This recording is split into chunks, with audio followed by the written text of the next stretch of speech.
Assalamualaikum warahmatullahi wabarakatuh.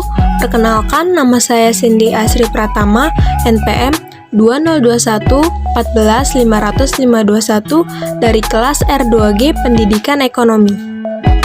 Pada kesempatan literasi ini, saya akan membahas tentang berpikir dan kecerdasan. Manusia merupakan makhluk yang dianugerahi akal pikiran oleh Tuhan. Dengan adanya akal pikiran tersebut, tentunya kita dapat memanfaatkannya untuk berpikir. Namun, kalian sendiri tahu nggak apa itu berpikir? Pengertian berpikir secara umum adalah aktivitas mental atau intelektual yang melibatkan kesadaran dan subjektivitas dan individu. Pengertian berpikir selain itu, berpikir juga dapat disebut pemecah masalah. Lalu, berpikir juga bisa diartikan usaha mengelola sejumlah informasi yang masuk menjadi sesuatu yang sesuai dengan harapan, tuntunan, dan lingkungan. Adapun ciri-ciri dalam berpikir kreatif antara lain: 1. Lancar dalam menjalankan tugas karena dibimbing terus oleh penalaran yang mengalir. 2. Senantiasa bersifat original karena belum pernah dilakukan orang lain. 3. Orang yang kreatif biasanya mempunyai sikap yang bijak, luas, percaya diri, teguh pendirian, dan tanggung jawab. Jenis berpikir menurut Morgan DKK, berpikir terbagi dua. Pertama, berpikir autistik, yaitu proses berpikir yang sangat pribadi menggunakan simbol. Kedua, berpikir langsung, yaitu berpikir untuk memecahkan masalah. Lalu, ada bentuk pola berpikir manusia menurut Joy Paul Guilford atau J.P. Guilford pada 1956.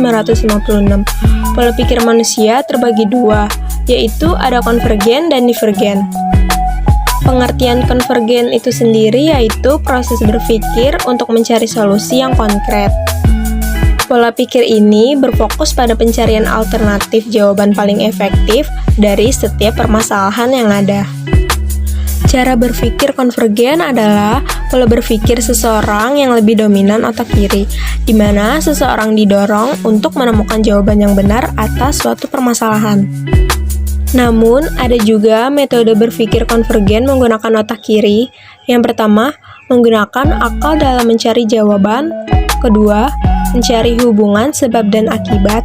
Ketiga, konvergen yang berat ke satu titik. 4. Masalah diperinci secara sistematis. 5. Selalu berurutan.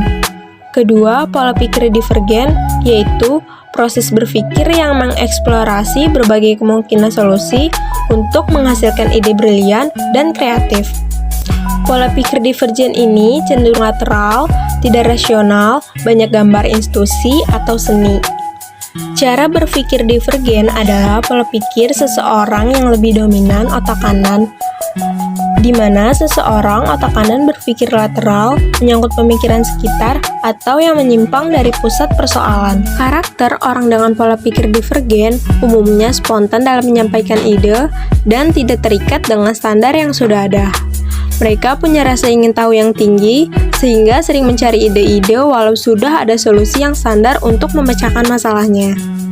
Nah, jika berpikir seperti yang dijelaskan pada sebelumnya, berpikir adalah kegiatan memecah masalah, maka kecerdasan adalah kemampuan dapat diamati pada saat seseorang menjawab berbagai tantangan dari lingkungannya.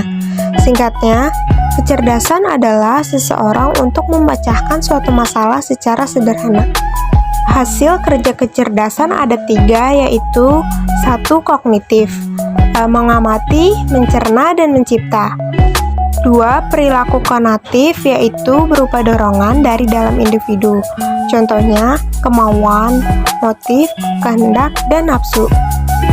3. Perilaku afektif, yaitu berkaitan dengan perasaan, seperti senang, gembira, sedih, dan cinta. Kecerdasan memiliki 3 ranah. Menurut Benjamin S. Bloom dalam Nuraini dan Gayatri 2019, kecerdasan memiliki 3 ranah, yaitu ranah kognitif, ranah afektif, dan ranah psikomotorik. Pengertian ranah kognitif adalah kemampuan yang mengandung segala upaya yang menyangkut aktivitas untuk mengembangkan kemampuan rasional atau akal. Ranah kognitif ini memiliki 6 aspek, yaitu ada pengetahuan atau knowledge yaitu mengacu pada materi yang telah dipelajari. Kedua, pemahaman atau comprehension, yaitu mengacu kepada kemampuan memahami makna materi. Ketiga, penerapan atau application, mengacu kepada kemampuan yang menggunakan atau menerapkan materi yang sudah dipelajari pada situasi yang baru. 4. Analisis, mengacu kepada kemampuan yang menguraikan materi ke dalam komponen-komponen atau faktor-faktor penyebabnya dan mampu memahami hubungan di antara bagian yang satu dengan yang lainnya sehingga struktur dan aturannya dapat lebih dimengerti. 5. Sintesa atau evaluation, mengacu kepada kemampuan memadukan konsep atau komponen-komponen sehingga membentuk suatu pola struktur atau bentuk baru. Dan yang terakhir, evaluasi, mengacu kemampuan memberikan pertimbangan terhadap nilai-nilai materi untuk tujuan tertentu. 2. Ranah afektif, yaitu segala sesuatu yang berkaitan dengan sikap, watak, perilaku, minat, emosi, dan nilai yang ada di dalam diri setiap individu. Menurut Krathwohl dalam varian Thoreau pada tahun 2013, klasifikasi tujuan domain afektif terbagi 5 kategori, yaitu pertama, penerimaan atau receiving, mengacu pada kemampuan memperhatikan dan memberikan respon terhadap stimulasi yang tepat. Kedua, pemberian respon atau partisipasi atau responding, satu tingkat di atas penerimaan. Dalam hal ini, siswa menjadi terlibat secara afektif, menjadi peserta dan tertarik.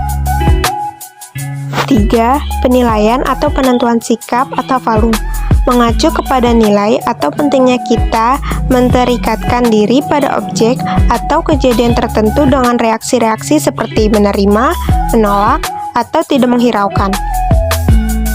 4. Organisasi atau organization, mengacu kepada penyatuan nilai. Sikap-sikap yang berbeda yang membuat lebih konsisten dapat menimbulkan konflik-konflik internal dan membentuk suatu sistem nilai internal, mencakup tingkah laku yang tercermin dalam suatu filsafat hidup. 5. Karakter atau pembentukan pola hidup, mengacu kepada karakter dan daya hidup seseorang. Nilai-nilai sangat berkembang dan teratur sehingga tingkah laku menjadi lebih konsisten dan lebih mudah diperkirakan. Ketiga, ranah psikomotorik, yaitu ranah yang berkaitan dengan keterampilan atau skill atau kemampuan bertindak setelah seseorang menerima pengalaman belajar tertentu. Hasil belajar psikomotorik ini sebenarnya merupakan kelanjutan dari hasil belajar kognitif yang memahami sesuatu dan hasil belajar afektif yang baru tampak dalam berbentuk kecenderungan berperilaku. Ranah psikomotorik ini adalah berhubungan dengan aktivitas fisik, misalnya lari, melompat, melukis, menari, memukul, dan sebagainya. Kecerdasan ganda atau disebut multiple intelligence dan beserta contohnya. Menurut Howard Gardner, kecerdasan ganda ada 9. Ada linguistik, matematika logis, interpersonal, intrapersonal, musikal, visual spasial, kinestik, naturalis atau lingkungan, dan terakhir eksistensial. Cukup sekian literasi dari saya. Mohon maaf jika ada salah-salah kata, kurang lebihnya mohon maaf. Wassalamualaikum warahmatullahi wabarakatuh.